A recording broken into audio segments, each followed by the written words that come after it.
Bettering your business takes working with the best.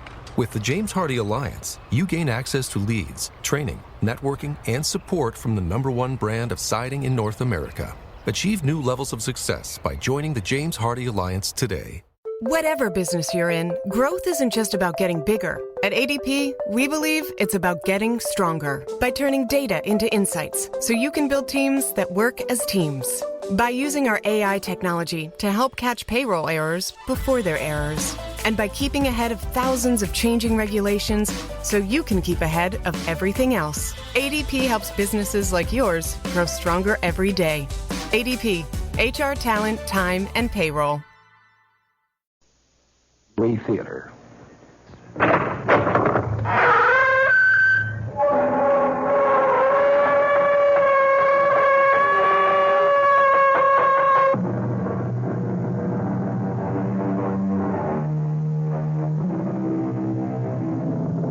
Come in. Welcome. I'm E.G. Marshall. How nice to see you again. It's good to know that you've become a regular visitor. And since you're such a good customer, it's only fair to warn you that the story you're about to hear may be a little bit more disturbing than most. If the sounds of a woman screaming in utter terror unnerve you, then perhaps you may not want to listen to a tale called Where Fear Begins. It's a story about exactly that, fear.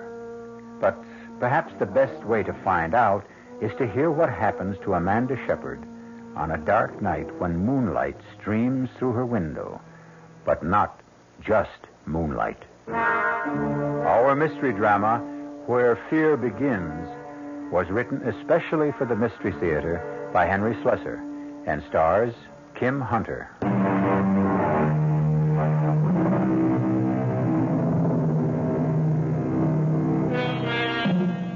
The night is still and peaceful in the small town known as Manassas Valley.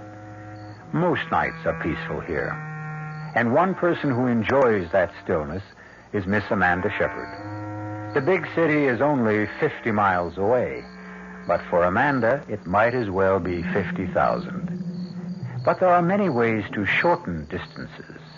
And tonight, something is going to happen that will destroy the peace and stillness of Amanda Shepard's life.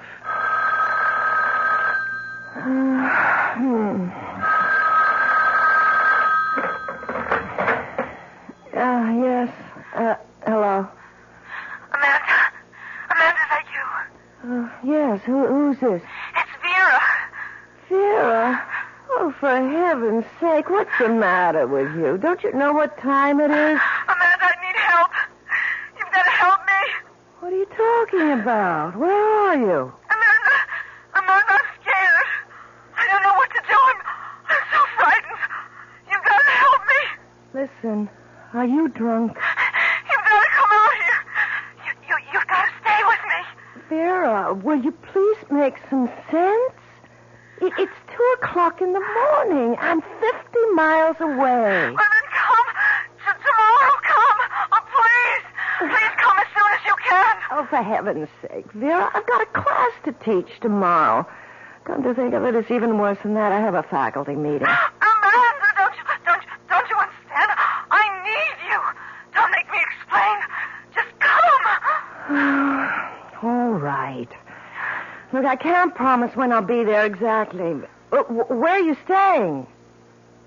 Vera? Vera, what's the address? Did you hear me? Vera, are you still there? Vera!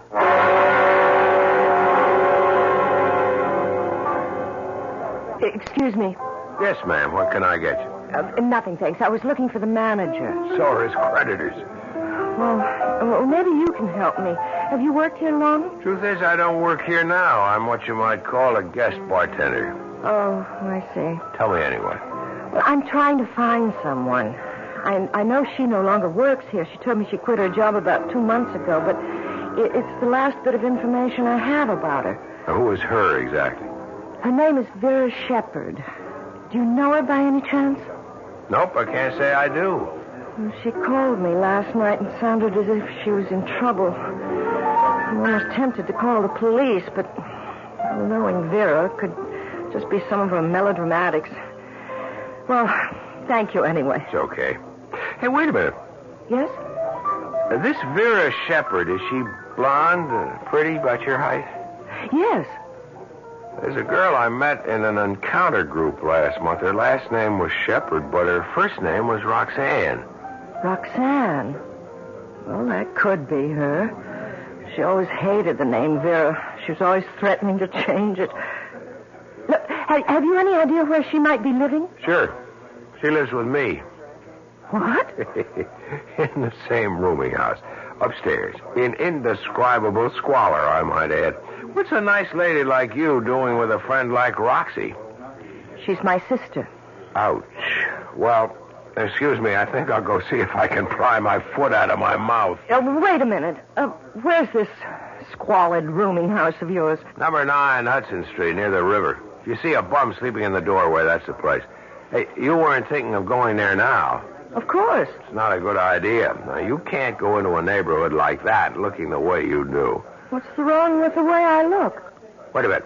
My friend Tony will be back here in 5 minutes to take over the bar. I'll go with you.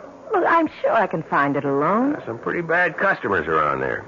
They don't look any better here. You can trust me. Underneath this dirty shirt beats a heart of pure soap. Well, all right.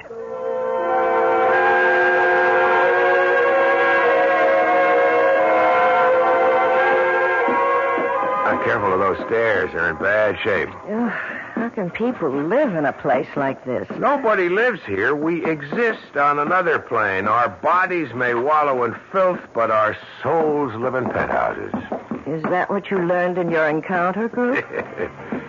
Well, here's her door. The grand portal of the Princess Roxanne. She has a radio on. I hope that isn't all she has on. Princess is a little hard of hearing.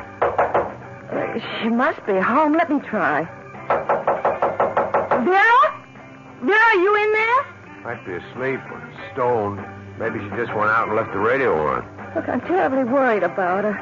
She really sounded dreadful. She said she was frightened about something. I could always break the door in. It's pretty flimsy. Do you think we should? Just say the word. All right. Please. That's the word. By the way, what did you say your name was?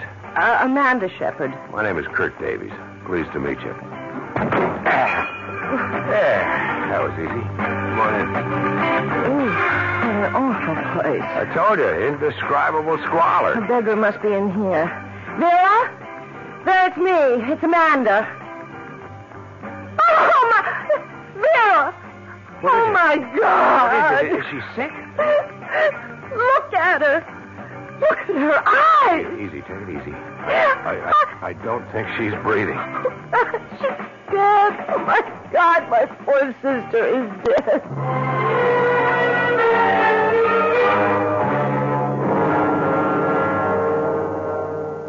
All right, Miss Shepard, if you think you can talk about it now, let's get a few of the facts straight. There's only one thing you have to get straight, Lieutenant Duryea. Somebody did this to my sister. Yeah, you told me. How long were you two separated? A little over a year. She left Manassas Valley about 14 months ago. What for? Just to come to the big city? I suppose that was her reason. Any other reason you know about? Was there a man, for instance? There was a man, all right, but not what you're thinking. Vera had a fight with our father. Your father live in Manassas Valley? Yes, my sister and I never got along very well with him. The both of you? Yes, both of us. But then Vera had this fight with him, and she packed her bags and left. She had some idea of becoming an actress or a singer or something like that. Did she? No. I don't know what she became here. And when she called you last night, what did she say exactly? She just said she was scared. Scared out of her wits, and I heard this terrible scream. Lieutenant, there's only one explanation. Somebody was after her. Somebody was in her apartment last night and killed her. I'm sorry, Miss Shepard, but this is no murder case. But you saw her eyes. You saw the way she looked as if she'd been frightened to death. There's just no such thing, Miss Shepard. At least not on the law books. Your sister suffered a cardiac arrest. That's a heart attack. I can't believe that. That look on her face. It was just a death agony. That's all you saw. Somebody was after her. Some man, probably. I'm sure of it. Maybe she was scared because she was sick. There was nothing wrong with her health.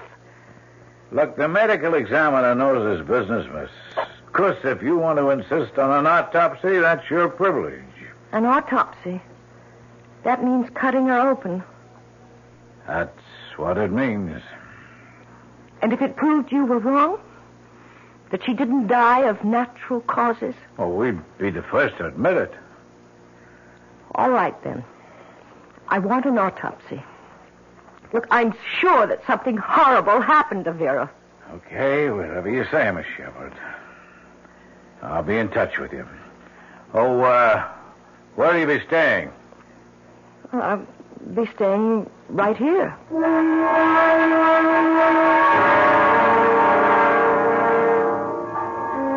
I just don't see how you can live in that place. Well, the rent's been paid until the end of the month. There's no reason I should stay anywhere else. Thought you had a job in Manassas Falls. Manassas Valley. And I do have a job. I teach school. I've already asked for a leave of absence. Look, I'm not leaving here until the police do something about this. You may have a long wait. It doesn't matter how long.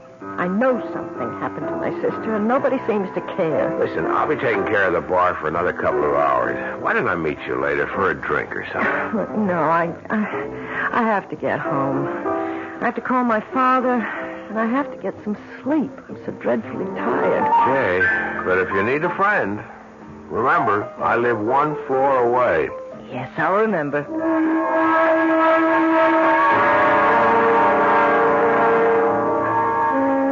Dad, there was no way I could make the funeral arrangements yet. Why not?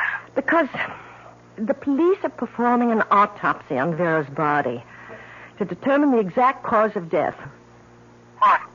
I thought you told me she had a heart attack. Yes, but I still thought it'd be wise to learn more about it. Dad, she was only 26 years old. Yeah, but she wasn't a well girl, Amanda. You know that. She had rheumatic fever when she was a child. Always seemed perfectly well to me. Look, Dad, I'm just not satisfied about this. That's all there is to it. That's why I'm not coming home until I find out more.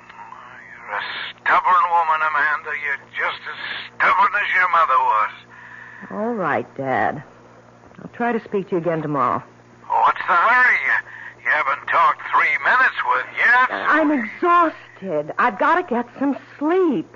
Goodbye, Dad. How can I sleep? How can I? I know I'm just going to lie awake all night. Just thinking about Vera. Oh, Lord, why did I decide to stay in this horrible place? I have to clean it up tomorrow. It's so filthy. At least that'll give me something to do. Oh, if only I could sleep. I wonder if Vera has anything in the medicine cabinet. Won't hurt to look. Yeah, what a mess of bottles. Half of them are empty.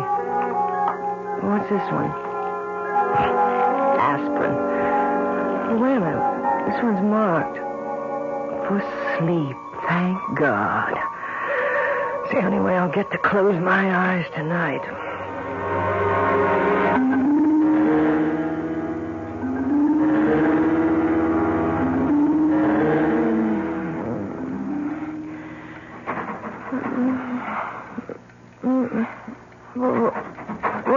What is it? It sounds like someone at the door. At the front door. Well, 1 minute. All right, I'm coming. I can just find my slippers. Who is it? Oh, my God. Oh, my God, who's out there? Who is it? Who's out there? Go away, whoever you are, go away! But the door, the lock is broken. It's coming in here! Oh, God, it's coming in! Ah! Oh, dear Lord, help me! Help me, somebody! Ah!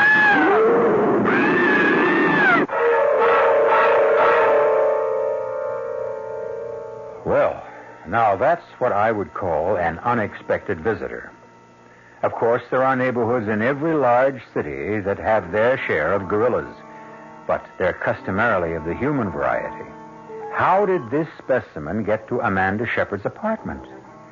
I'd be glad to tell you, but that would be spoiling the surprises that...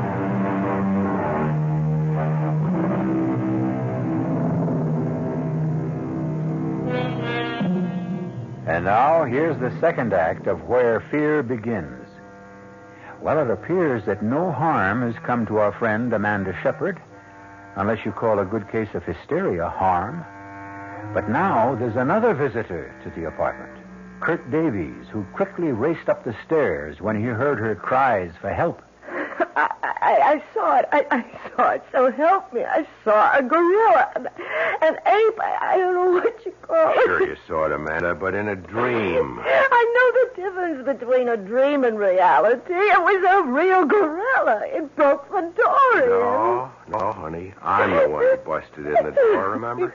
And first thing tomorrow, you've got to get a lock on it. Kurt, please listen to me. This was real. I know it was. This animal tried to get in here and kill me. When I started to scream, it went away. Amanda, I didn't see any gorilla coming out of this place. I mean, wouldn't I have seen it, too? Well, maybe it's hiding somewhere in the building. Maybe it has a hiding place. This is really crazy. Look, maybe that's what Vera saw. Maybe that's what she was horribly frightened about. Amanda, have you ever searched this apartment? Searched it? What for? Well, maybe you'd find something. Letters, a diary, maybe. Oh, Sarah never kept a diary. It's worth a try, isn't it? Come on, let's look right now. I'll help you. Why? Why should you want to help me? Why not? You don't really care what happened to my sister. You hardly knew her. Maybe I didn't want to know her. Why not? What's the point of knocking the dead? No, tell me, please. Why didn't you like Vera? I didn't like Roxanne because she called herself Roxanne when her name was Vera. I didn't like the way she spent her time looking for one kick after the other, even if it meant kicking somebody else in the teeth. Was she really like that? Look, it's late. Maybe you should go back to bed. We'll search the place another time. No. You're right.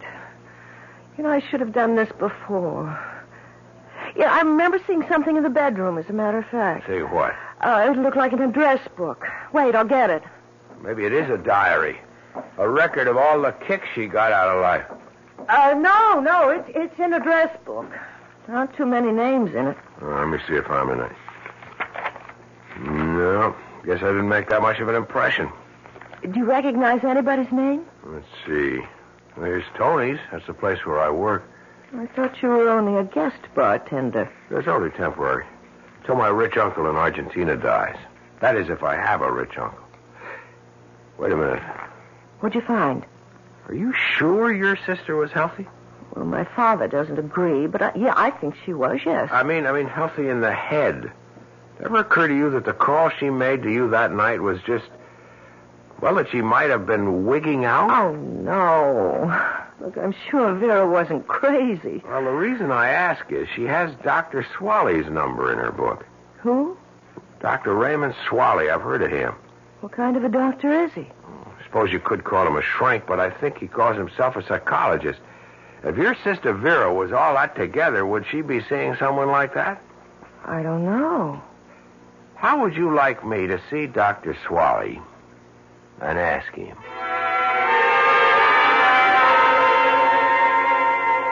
No, the name isn't familiar, I'm afraid.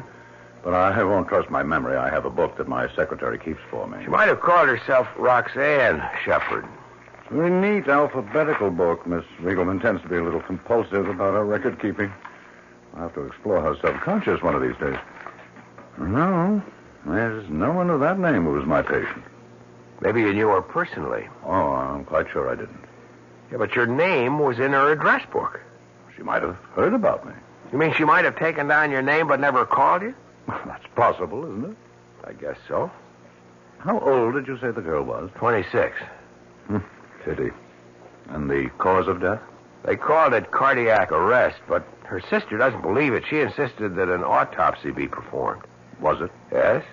And the result? Negative. It was heart failure, all right. Well, then, why isn't the lady satisfied? Because she still thinks that people can die of fright. Pure and simple fright. What's the use of my staying any longer, Kurt? I'm just packing up Vera's things and leaving. You want me to help you? No, I'm just taking everything that belonged to her, not even trying to sort it out. Don't forget the stuff in the medicine cabinet. I'll bring it to you. Most of the bottles are empty. So I see, but this one isn't. What's this, Amanda? Sleeping pills. I took one of them last night. Hey, wait a minute. Let me see that again. Kurt, look. The label. How about it? It says Dr. Swally. What? You said that Swally denied that Vera was his patient, yet he prescribed these sleeping pills. Are you sure? Well, see for yourself. Well, what do you know? Now, why would he lie about something like that? I don't know. He must be hiding something. And I have to know what it is. Yeah, but how? If he lied to me once, he'll lie again. Look, what if I went to see him? But I told him about you, about your being Vera's sister. What if I didn't go there as Vera's sister? If I went as a patient?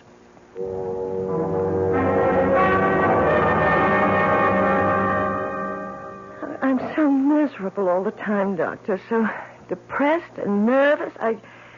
I don't want to wake up in the morning. I want to go right on sleeping, hibernating from the world.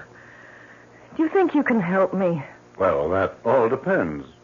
How much do you know about my treatment? Well, not really very much. Just that I've heard you've been able to help people. But you must have also heard that my therapy isn't quite orthodox. Well, no, I guess I've never heard that. Oh, don't be alarmed. Basically, I'm a Freudian. I believe in the theory of the subconscious, but I look at it slightly differently. I call the subconscious the dungeon of the human mind, the place where we hide all our guilty fears. The conscious mind tries to forget their existence, but they cry out and rattle their chains and make our lives miserable. Do you understand? I think so. Personally, I believe that fear is the true enemy of mental health. What I try to do for my patients is eliminate fear. We're all afraid of something, aren't we? Right now, you look as if you're afraid of me. No, I'm really very interested. It's one thing to know what we fear. Insects, mice, grizzly bears, high places. But many of our fears are so buried in our minds that we forget their existence. Do you ever have nightmares, Miss Lewis? Yes. In fact, I had one just the other night. I dreamt that a gorilla tried to break into my apartment. It was, so terribly real. Are you especially afraid of gorillas? I've never even thought about them, not since I was... For heaven's sake. You were about to say, not since you were a child. Yes, when I was a child, only 4 years old. I'd forgotten all about it. But you remember now. Yes, my father took me to the zoo. I was having a good time until he brought me to the gorilla cage. And it frightened you. Well, at first I was fascinated. I'd never seen anything like it before. So much like a man and not a man. So Daddy picked me up so I could get a better look. And it reached for me. It reached out for me. Oh, God, how could I have forgotten that? I screamed at the top of my lungs. And just the other night you screamed again? Yes. Isn't it incredible? But don't you see what happened? You relived this fearful event of your childhood, what we call a traumatic experience. Now that you've done it, faced it, perhaps you've also uprooted it, along with other repressed fears. Well, I don't know about that. All I know is I was absolutely terrified. Terrified, yes, but perhaps also purified. Miss Lewis, I'm sure you've heard of LSD, haven't you? LSD? Oh, yes, of course. It's that drug that makes you see hallucinations. No, it isn't the only drug, you know. There's mescaline, psilocybin, and a new derivative of LSD-25, which I've developed, known as EN30. I don't understand. Well, LSD is the chemical shorthand for lysergic acid and diethylamide. A very small amount can produce hallucinations of every form and variety. EN30 is rather different. It produces only one kind of hallucinatory affect, the affect of fear. Fear? Some people call it, incorrectly, the horror drug. It's a powerful hallucinogen, dangerous when used carelessly, but extremely useful under controlled conditions. It goes right to the sub-basement of human consciousness and brings up images from the very place where fear begins, the dungeon of our minds. You mean it makes people see the things that they're afraid of? Yes, usually the things which frightened us when we were children. And what makes it dangerous? The fact that we might be scared to death? Oh, scared to death is a highly inexact term. But in certain cases... In the case of a heart condition... Oh, I would never administer the drug to anyone with such a history. How long does the effect last? Well, it varies greatly among individuals, but like LSD, the effect can often be cyclical. That is, the hallucinations can return on a cyclical basis, even if no EN30 has been taken for several days. This is one reason why controlled use is very important. Dr. Swally, are you giving this drug to all your patients? Oh, no, my dear. Only to a few, and under strictest supervision. And, of course, with their complete understanding and agreement. I see. Yes, I really think I understand now, Doctor. Listen, Amanda, do you know what you're saying? You're accusing Swally of being a criminal. That's why he lied to you. He was afraid to admit that Vera was his patient because he gave her this horror pill of his. And she died. Well, you don't know that for sure. I Amanda. don't know it. He says he never gave anyone the pill except under controlled conditions. But he lied. He said he'd never give one of those things to someone with heart trouble, but he gave one to Vera. Look, you're all worn out. You better get to sleep, and we'll talk about it in the morning. I'm going to the police in the morning, Kurt. Will you go with me? Amanda, I've already been to the police. What? I saw Lieutenant Duryea. But why? I've been worried about this undercover game you've been playing. So I talked to Duryea, told him about what you were doing and what you suspected. And? Duryea made a check of Swally's records, Amanda. He made it part of the routine police inquiry into your sister's death. What are you trying to say? Swally wasn't lying about it. What? He wasn't lying about your sister. She was never his patient. But the sleeping They pills... must have belonged to one of your sister's roommates, or maybe she just swiped them from somebody else's house. Didn't you tell me that Vera was always swiping things? Oh, Kurt. Then I'm wrong. It wasn't his fault. That's the way it looks. If your sister was having nightmares, she was having them on her own.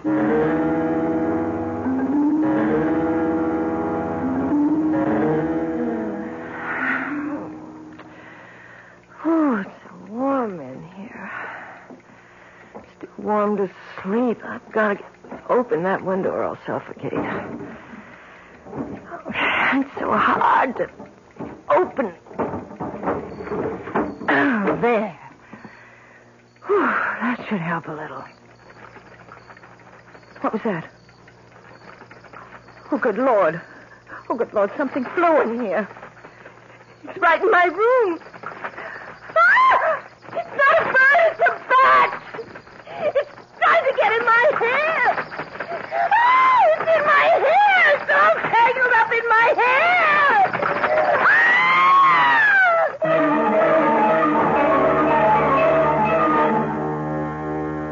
there about a bat which fills almost all of us with dread? Is it the cape-like wings, the rat-like face, the raking claws, the terrifying screech of their voices? Can anyone blame Amanda Shepard for the cry of horror she emits when that winged monster comes flapping into her room? Or was there really a bat? Was it only a creature of her imagination?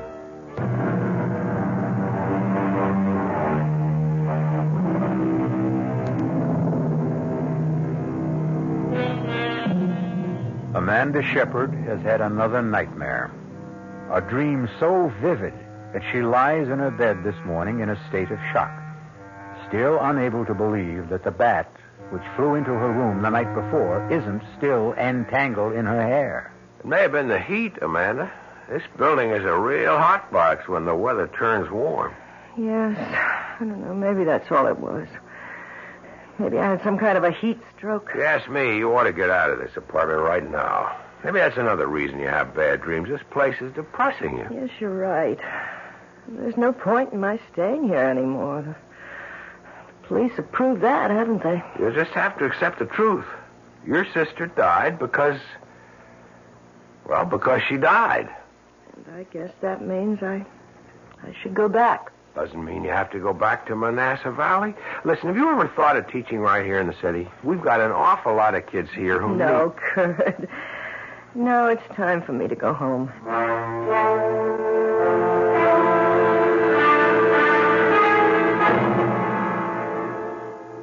So the whole thing was a waste of time, wasn't it? I suppose so, Dad. I told you you've been stubborn, wasting 2 weeks on a wild goose chase. Dad, don't you understand? Vera died without either one of us being there. She died all alone, in agony. And whose fault was that? Who told her to leave home? All right. Let's not talk about it anymore. Oh, now you even sound like your mother. Whenever she didn't want to hear the truth, she'd ask me not to talk about it anymore. We've said it all, haven't we? I'm going to bed early. I've been sleeping very badly lately. Amanda, wait. Yes, Dad? Look, why does it have to be this way between us? I don't know what you mean. It's been like this for years. This wall of ice between you and me. What put it there? I've asked myself 1,000 times, and I still don't know the answer. Maybe you'll never know, Dad. Oh, I know it started right after your mother died. That was when you turned against me. You and Vera both. Oh, please, Dad. We'll discuss it some other time. I'm really too tired. Oh, no, you'll never discuss it with me. You'll just go on hating me for the rest of your life. I don't hate you. I saw the look in your eyes the day your mother died. I saw the way you looked at me, Amanda. I don't remember how I looked at you. How could I? I was in a state of shock. You were in a state, all right. And you've never snapped out of it. Please, Dad. All right, go to bed. There's no use trying to reach you. Never been any use.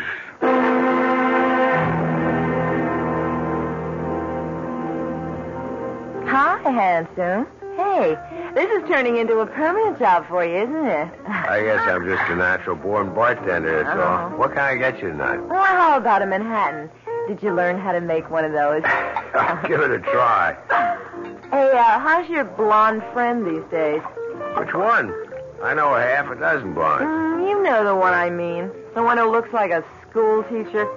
She is a school teacher. No kidding.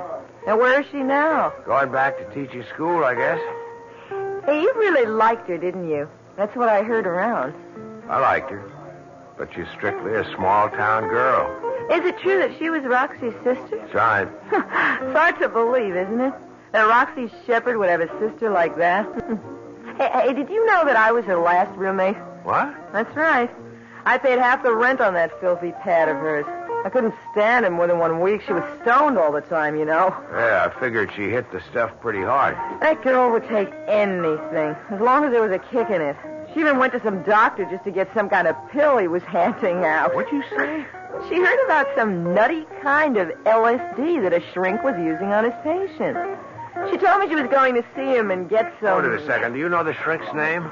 No. Was it Swally? Dr. Raymond Swally? Well, how should I know? Well, I've got to know. How many times do I have to tell you I never had a patient by that name? If you don't believe me, ask the police. All right, maybe you never had a patient named Shepard, but maybe she didn't give you her right name, first or last. I'm quite sure you're mistaken about this. I've only administered EN30 treatment to 4 patients. I can assure you this girl wasn't one of them. Dr. Swally, will you just look at this photograph? Oh, all right. Now, look, does she look at all familiar? Nope. I never treated her. Look carefully. It's a professional portrait. She thought she wanted to be an actress, and she's pretty heavily made up. Never saw this woman before. Well, I guess I'm wrong. All right, Doctor. Sorry I bothered you again. Wait. Just a minute. Something come to you? She does look familiar. She wasn't a patient, but I have seen her before. Where? Right here in my office. She came in without an appointment. That's why there was no record of her. She just sat outside and waited. And did you see her? Just for a few minutes. Just long enough to realize that she wasn't interested in therapy. All she wanted was the drug. EN30. I told her that I wouldn't accept her as a patient, that she wasn't nearly stable enough. I gave her a prescription for a mild sleeping compound, nothing else. But then... Then what? Well, I don't know this for certain. I could be mistaken about it. About what, Doctor? I always suspected that she might have been the one who stole those pills. Wait a minute. Are you saying that Vera Shepard stole some EN30 from you? I can't prove it. It wasn't until days later that I missed them. I remember stepping out of the room for a few minutes to take a call from a hysterical patient. Dr. Swally, Vera Shepard was a klepto. Her sister told me that she stole things all the time. If she stole those pills of yours... Good Lord. Can it really be? The dosage was so large, too large for safety. If she took them, anything might have happened. Something did happen. She had a nightmare, Doctor. She conjured up a nightmare so terrible that it killed her. Oh, I'm sorry. I didn't mean to hurt anyone. You know that wasn't my intention. Oh, wait a minute. You did say that you gave her a prescription for sleeping pills. Yes, I did. I doubt that she ever filled it. It was the EN30 she really wanted. Then what was in that bottle? What were the pills her sister took? Her sister? Dr. Swally, I've got to get to a telephone.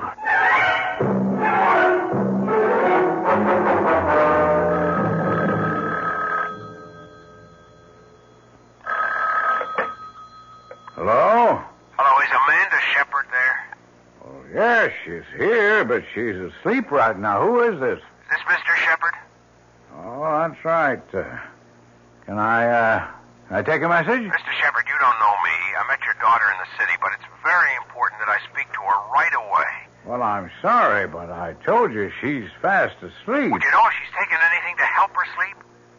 As a matter of fact, I thought I did see her take something. She's very Listen, tired. Mr. Shepard, you've got to get a doctor for her right now. I know it sounds crazy, but if she took a pill that her sister was using, she may be in danger. Well, wait, what are you talking Please, about? I'm driving out there, but your daughter may be in terrible danger right now.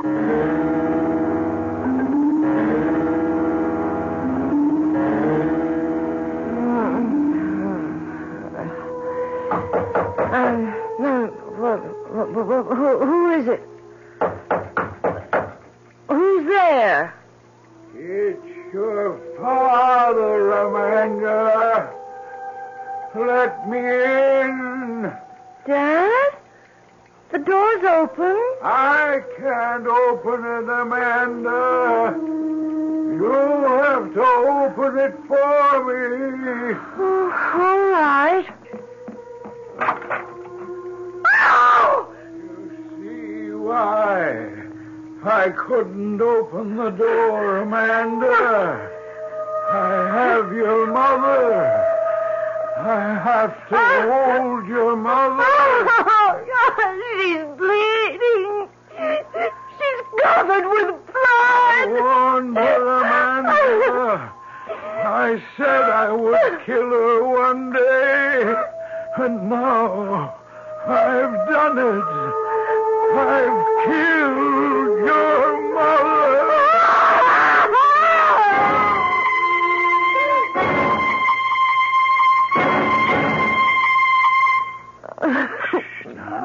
Now it's all right, darling. It's all right, baby. It's okay now. Oh, my God. Oh, Daddy. It's just a dream, honey. Just a bad dream. Daddy, please hold me. Don't let me go. No, Amanda. No. I won't let you go.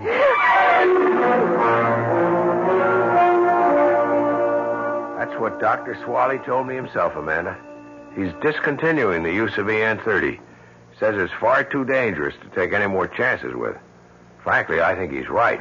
Kurt, do you know what my sensation was? What?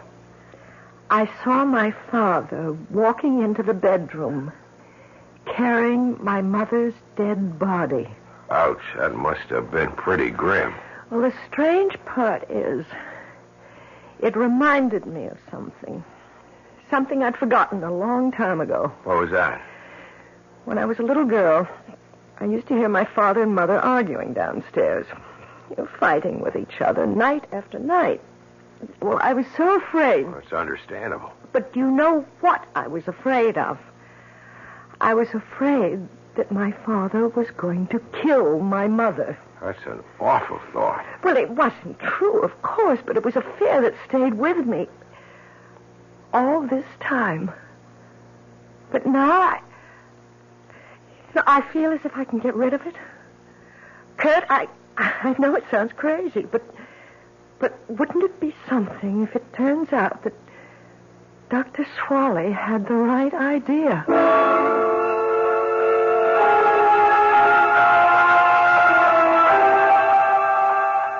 Well, personally, I don't think I would care very much for that kind of shock treatment.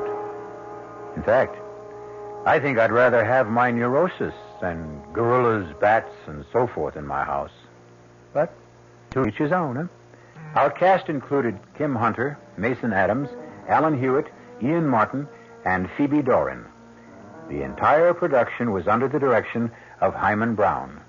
This is E.G. Marshall inviting you to return to our Mystery Theater for another adventure in the macabre. Until next time, pleasant dreams.